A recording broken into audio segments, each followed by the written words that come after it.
continuing production of The Open Mind has been made possible by grants from Ann Olnick, Joan Gans Cooney, Lawrence B. Benenson, the Engelson Family Foundation, Alfred P. Sloan Foundation, the John S. and James L. Knight Foundation, William and Flora Hewlett Foundation, Joanne and Kenneth Wellner Foundation, and from the corporate community, Mutual of America.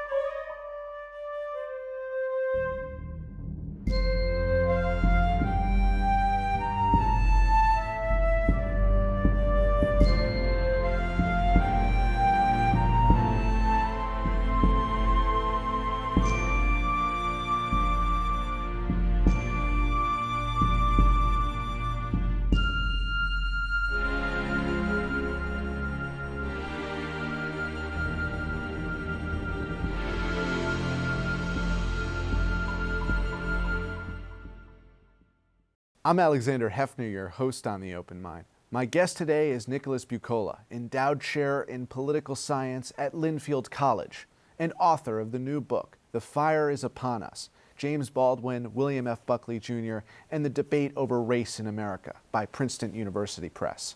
Previously, Buccola authored The Political Thought of Frederick Douglass, In Pursuit of American Liberty, and edited The Essential Douglass, Writings and Speeches, and Abraham Lincoln and Liberal Democracy. Buccola's essays have appeared in scholarly journals, including the Review of Politics and American Political Thought. And he's already at work on a new book about the contested meaning of freedom in the American civil rights and conservative movements, respectively. Welcome, Nick. Thanks, Alexander. I'm honored to be here. And isn't that really the thesis here? The diverging courses of defining civil rights from the perspective of William F. Buckley and the perspective of James Baldwin. Yeah, absolutely. As I worked on this book, I kept thinking I'm examining the tip of a large iceberg. And one of the things that really struck me is at this moment in the mid-50s when the civil rights movement is emerging and the conservative movement is forming, you have all these key concepts in American political thought, freedom being a central one. And you have these two, simultaneously you have the civil rights movement rallying around a banner of freedom now, and you have the Goldwater supporters going crazy when Goldwater says, defending extremism in defense of liberty. So this fundamentally American concept, liberty, freedom, is being contested in this real way. And I'm really interested in this question of when people hear that term in that era, what are they understanding themselves to be saying, and what are they thinking about, and how can we make sense of our own politics by sort of tracing that history? Right, and also one man's definition of civil rights is the other man's definition of the erosion of civil rights.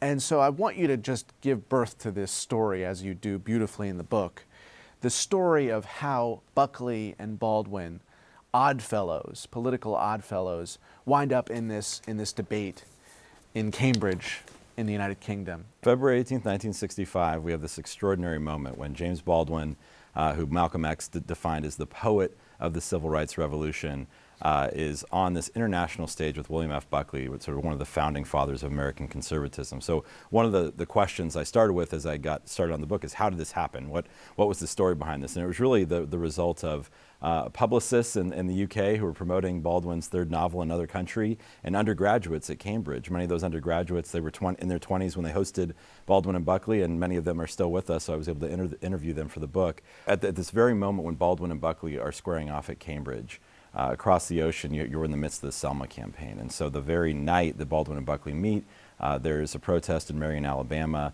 that's depicted in the film Selma. This civil rights activist named Jimmy Lee Jackson is mortally wounded. And that really captures what the book is about, is you have these two figures who are in many ways embodiments of these two movements, who are squaring off on this international stage. But the book is about the night they squared off, but also setting their kind of intellectual biographies against the backdrop of the rise of the civil rights and conservative movements. Right. So I want you to take us inside the worldview of these two men on that night. Yeah. But first, the motion for debate in the very legalistic style of these forums in the UK and Oxford and Cambridge, the motion for debate, the American dream, is at the expense of the American Negro. And for our viewers, that is the way African Americans were identified then. MLK Jr., Baldwin, William F. Buckley all appeared here on the Open Mind at some point and discussed the fate and future and liberty of the American Negro. MLK Jr. talked about the new Negro, and that was the subject of his exchange with my grandfather on this air in 1957, on which you sit now. Baldwin is among the most famous writers in the world. So he had written in every genre, fiction, nonfiction, journalistic pieces.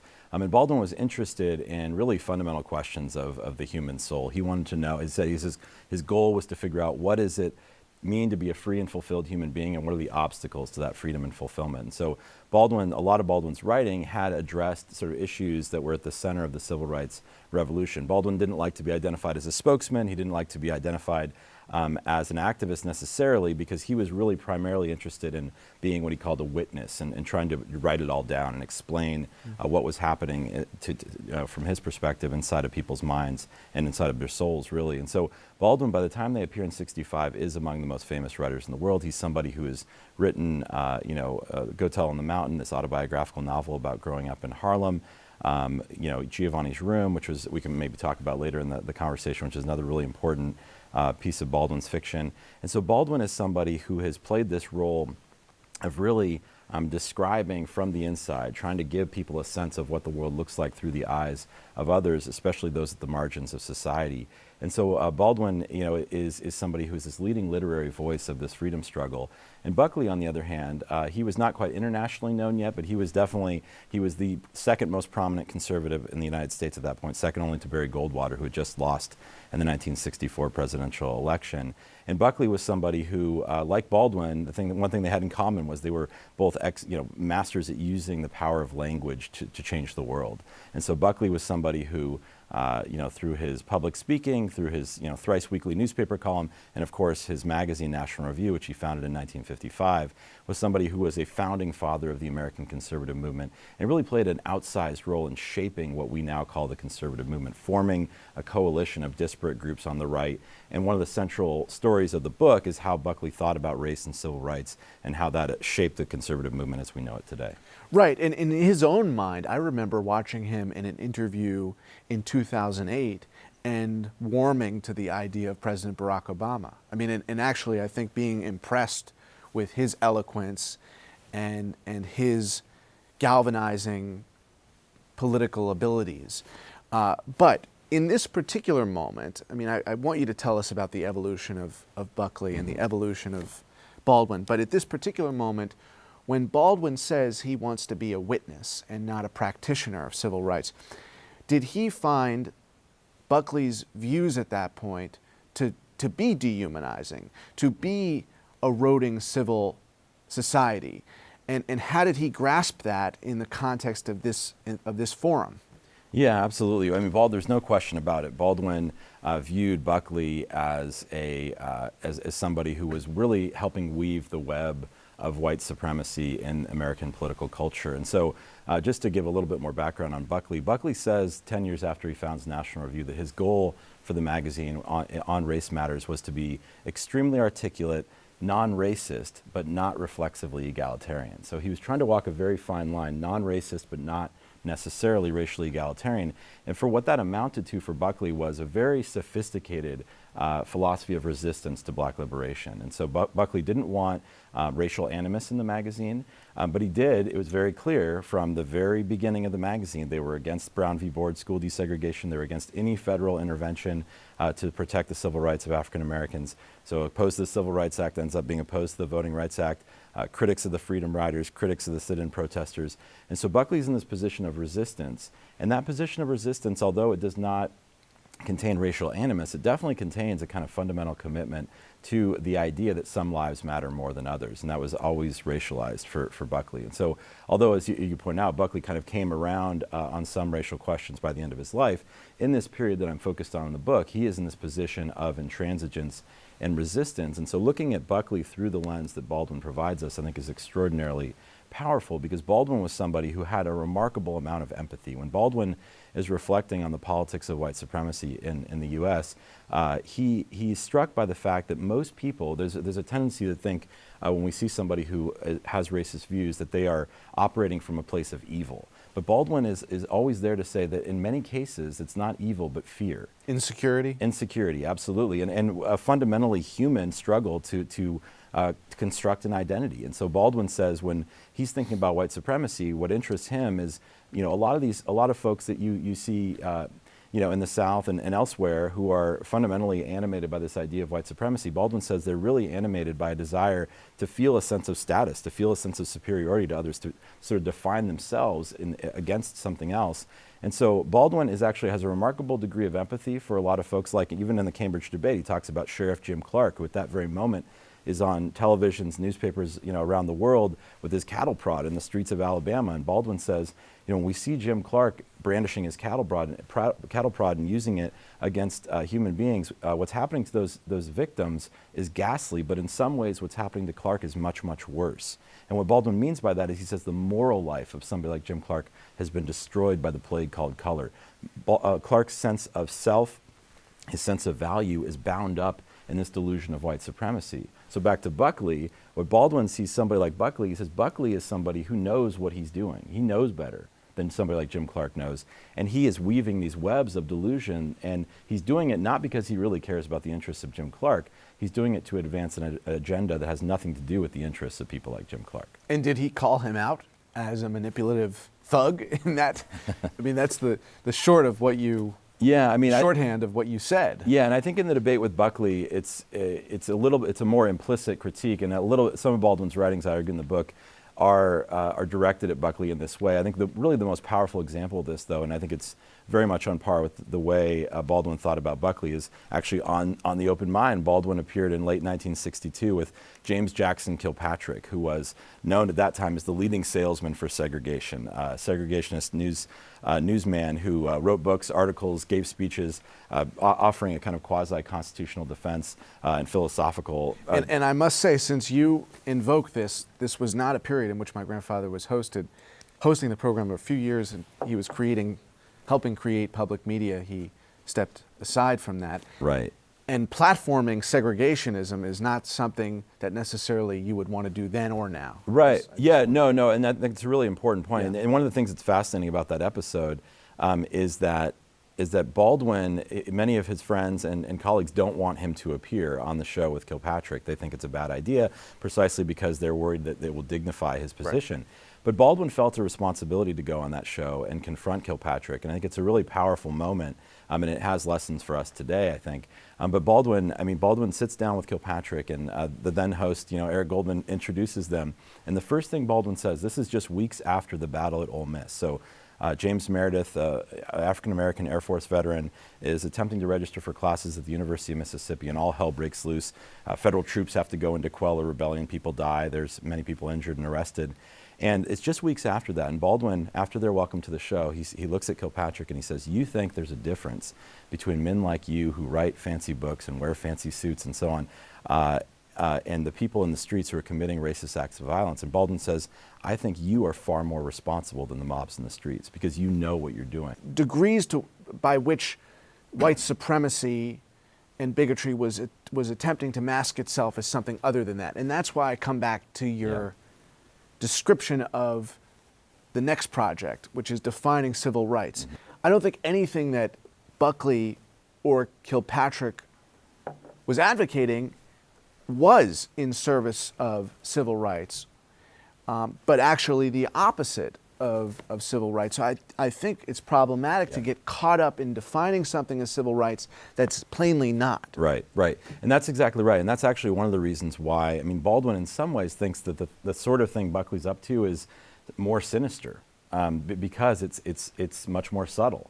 So the ways in which one of the things that happens in his exchange with Kilpatrick and his exchange with Buckley is that Baldwin says, you claim to be defenders of Western civilization. You claim to be defenders of the Constitution. And Baldwin, looks at these guys and says, well, if you really cared about the dignity, or as Buckley would often put it, the inviolability of the individual, if you really cared about the central teachings of the Judeo-Christian tradition, if you really cared about the ideals contained in the Declaration of Independence, then how can you square that with the way you're treating people? And so Baldwin accuses both Buckley and Kilpatrick of not being defenders of Western civilization, but they are betraying Western civilization. Right. So, but it's admirable that he had the courage in both the Kilpatrick and Buckley exchanges to fight fire with fire. And his fire was justice, and he was facing injustice. But he didn't do, in contemporary norms, what you may say, we're not going to invite or dignify this way of thinking. But we have to understand that back then, that regressive thinking was far more dominant. And so I'm interested in how Baldwin and Buckley reflect on this debate in considering how or when to legitimize in their own discussions or articles or publications those counter perspectives. That's a really good question, and it's definitely one that has this enduring relevance for our time. And I think that for Baldwin, he saw his role. So both the Kilpatrick episode and the Buckley episode, one of the things I uncovered in the Schomburg here in New York was a telegram from Baldwin's agent on February 11th, 1965, canceling the debate with Buckley, saying, I've advised Baldwin strongly against debating debating Buckley, please cancel it.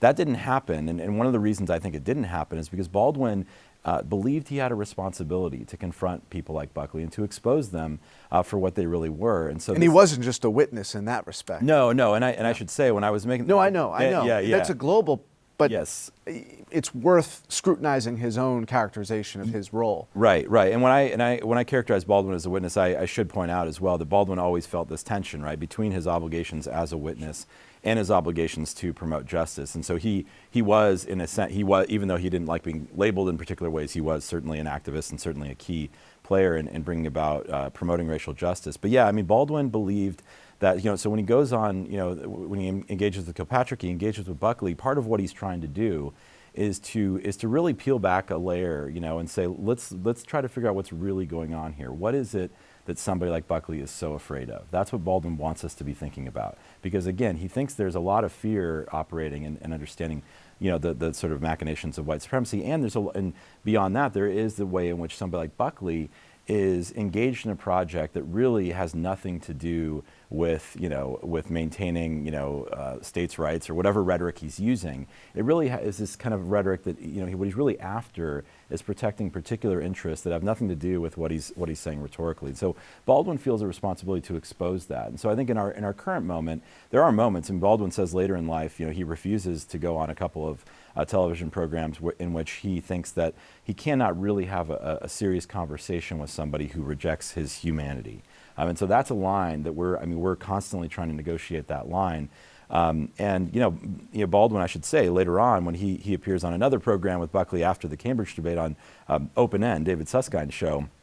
And on that night, it's right before Buckley declares his candidacy for mayor of New York City, and by all accounts, Buckley got the better of Baldwin that night because it was an exchange format. They were there for 2 hours. It was one of these long talk shows, and he got under Baldwin's skin, which is one of the things that Baldwin's agents were worried about when they didn't want him to appear with Buckley, because Buckley was a master at getting under people's skin.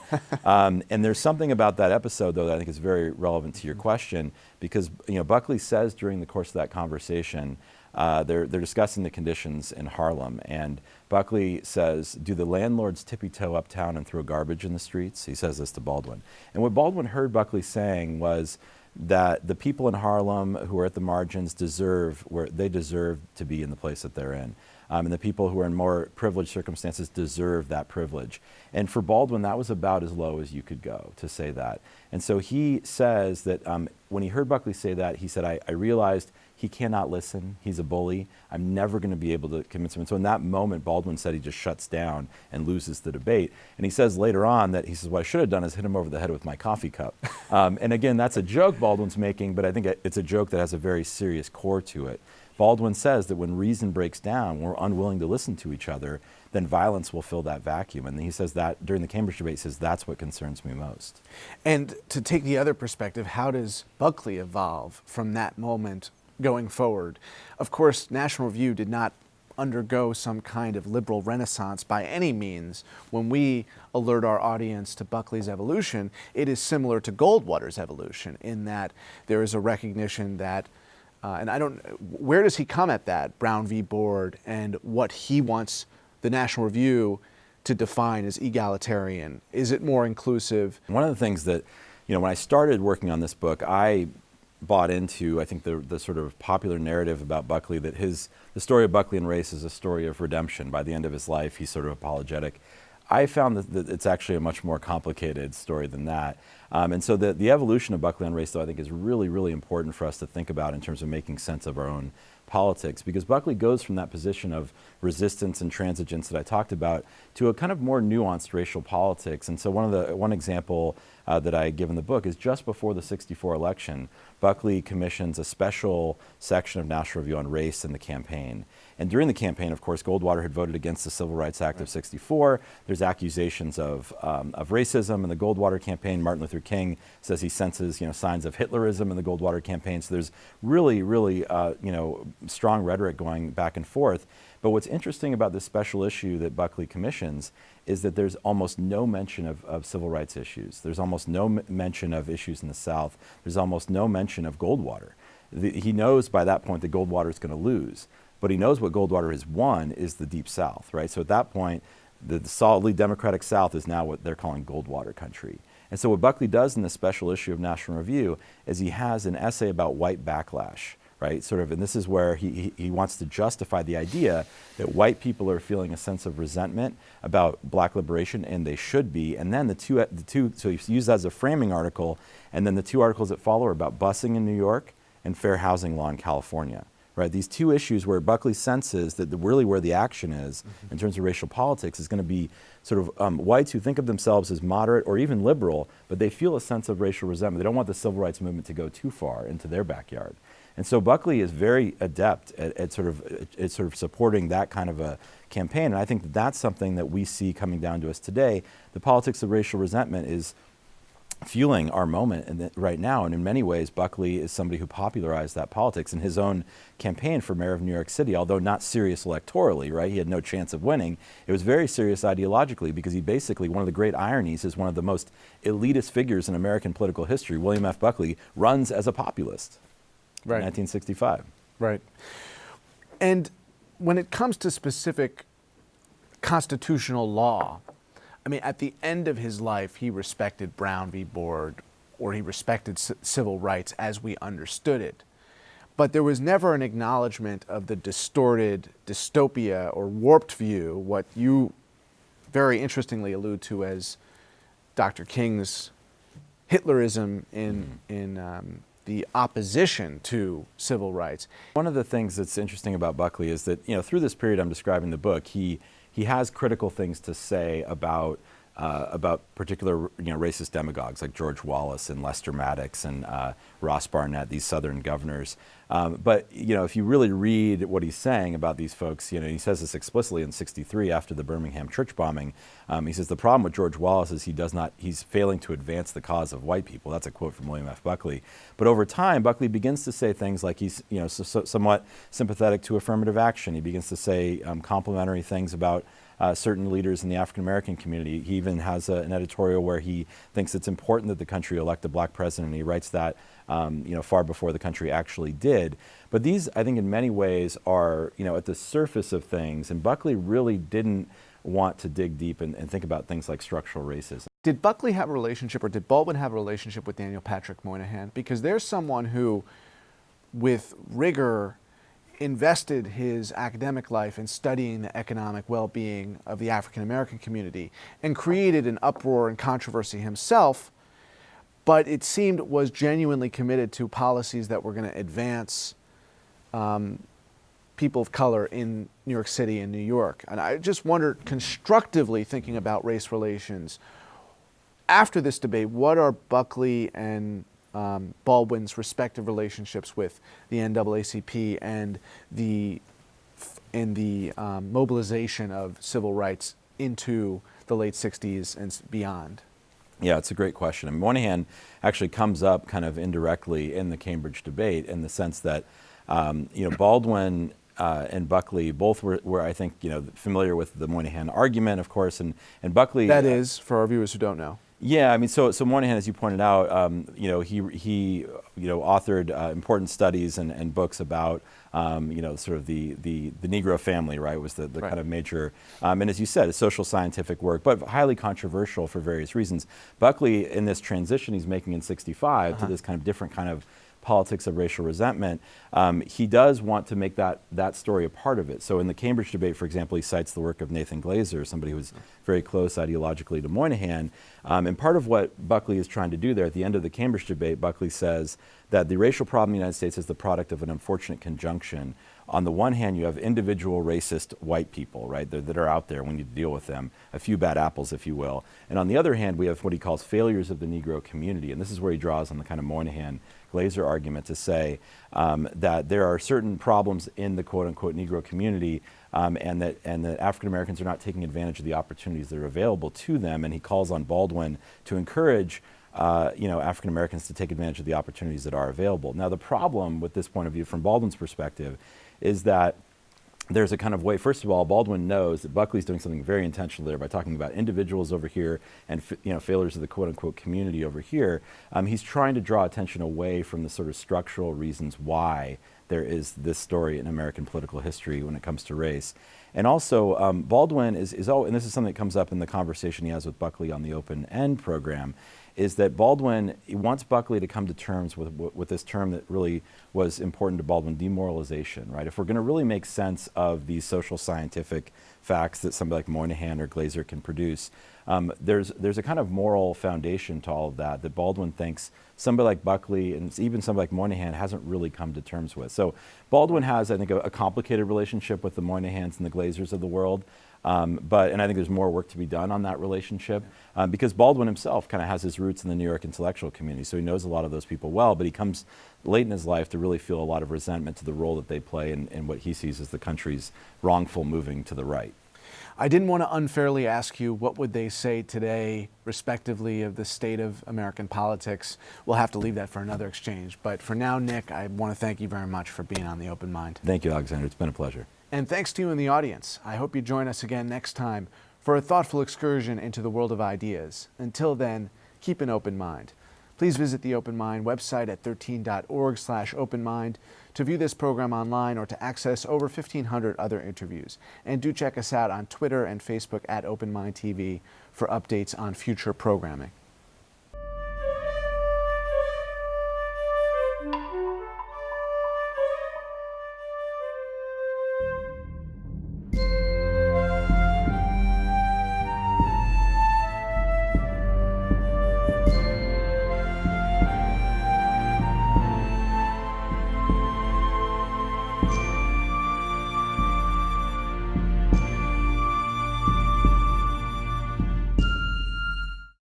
Continuing production of The Open Mind has been made possible by grants from Ann Olnick, Joan Gans Cooney, Lawrence B. Benenson, the Engelson Family Foundation, Alfred P. Sloan Foundation, the John S. and James L. Knight Foundation, William and Flora Hewlett Foundation, Joanne and Kenneth Wellner Foundation, and from the corporate community, Mutual of America.